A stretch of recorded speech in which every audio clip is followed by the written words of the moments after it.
हम अपनी जान के दुश्मन को अपनी जान कहते हैं। हम अपनी जान के दुश्मन को अपनी जान कहते हैं। मोहब्बत की इसी मिट्टी को हिंदुस्तान कहते हैं। जब अपना काफिला इस अज़्मो यकीन से निकलेगा, जब अपना काफिला इस अज़्मो यकीन से निकलेगा, जहाँ से चाहेंगे रास्ता वहीं से निकलेगा। वतन की रेत मुझे एड़िया रगड़ने दे, वतन की रेत मुझे एड़िया रगड़ने दे, मुझे यकीन है कि चश्मा यहीं से निकलेगा। मोहतरम डायरेक्टर, काबिल कदर असातिज़ा इकराम, सबसे पहले आप तमाम सामाईन और नाज़रीन को मेरी तरफ से यौम आज़ादी की मुबारकबाद। हज़रात, ये वही आज़ादी का दिन है जिसको हासिल करने के लिए हमारे आबा-ओ-अजदाद ने बहुत सी मुश्किलात और मसाइल का सामना किया। ये वही आज़ादी का दिन है जिसको हासिल करने के लिए हमारे आबा-ओ-अजदाद ने बहुत सी कुर्बानियों को पेश किया। ये वही आज़ादी का दिन है जिसको हासिल करने के लिए महात्मा गांधी जी ने खुद को भूख से दो चार किया था। ये वही आज़ादी का दिन है जिसको हासिल करने के लिए अशफाक उल्लाह खान ने फांसी के फंदे को चुन लिया था। सदर अली वक़ार, ये वही आज़ादी का दिन है जिसको हासिल करने के लिए सरदार भगत सिंह को जब फांसी के फंदे पर चढ़ाया गया तो सरदार भगत सिंह ने अपनी जुबान से ये अल्फाज निकाले थे कि अब भी जिसका खून न काला खून नहीं वो पानी है, अब भी जिसका खून न काला खून नहीं वो पानी है, जो देश के काम आए ना वो बेकार की जवानी है।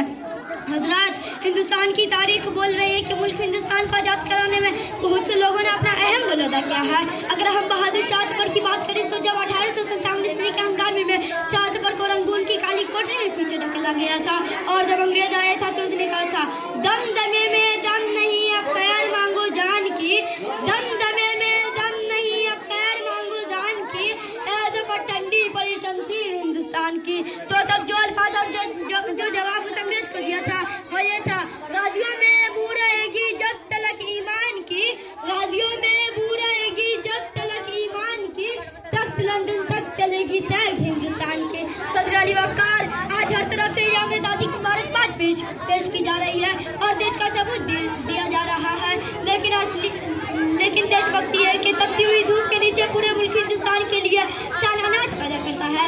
असली देशभक्ति है कि मुलाजिम सरकारी दफ्तरों में रिश्वत लिए बगैर अपने काम को जिम्मेदारी समझता है। हमारे मुल्क में रहने वाला हिंदू, मुसलमान, सिख, ईसाई आपस में मिलकर देशभक्ति का प्रेम का प्रचार करे। और मैं आपको ये चीज भी कहना चाहता हूँ कि हमारी ये खुशकिस्मती है कि हिंदुस्तान में हिंदू भी पैदा हुआ, मुसलमान भी पैदा हुआ, सिख भी पैदा हुआ, ईसाई भी पैदा हुआ। सबसे बड़ी बदकिस्मती है कि यहाँ इंसानियत पैदा नहीं हुई। अगर हम तमाम मज़ाहिब को भूलकर अमन का प्रचार होने लगा तो हमारा मुल्क सज जाएगा, तोड़ जाएगा और उसका डंका प्रदेश तक गूंजेगा। एक दूसरे का हम सभी सम्मान करेंगे, एक दूसरे का हम सभी सम्मान करेंगे, झगड़ा न कभी हिंदुस्तान करेंगे। नफरत जो सिखाए हमें आपस में लड़ा कर, नफरत जो सिखाए